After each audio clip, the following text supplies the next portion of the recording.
হে মানুষ, তোমরা তোমাদের রবকে ভয় করো। ভয়ের আরবি আছে একটা তাকওয়া। তাকওয়া আল্লাহকে ভয় করা, তাকওয়া গুনাহ থেকে বেঁচে থাকা, তাকওয়া নিষিদ্ধ হারাম কাজসমূহ থেকে বেঁচে থাকার নাম তাকওয়া। আলী রাদিয়াল্লাহু তাআলা আনহু বলেন, চার জিনিসের নাম তাকওয়া। আল খাউফু মিনাল জালিল, এক নাম্বার আল্লাহকে ভয় করা। দুই নাম্বার ওয়াল আমালু বিত-তানজিল, আল্লাহ যা নাজিল করেছেন সে অনুযায়ী আমল করা, কোরআন অনুযায়ী আমল করা।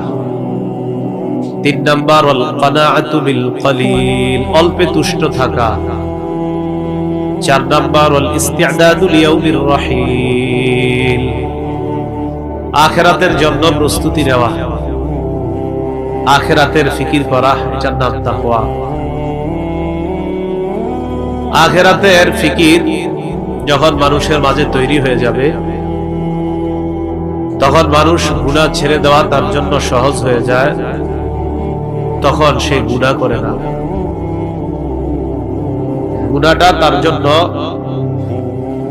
সহজ হয়ে যায়, গুনাহ করে না। আখিরাতের ফিকির যখন তার মধ্যে তৈরি হয়।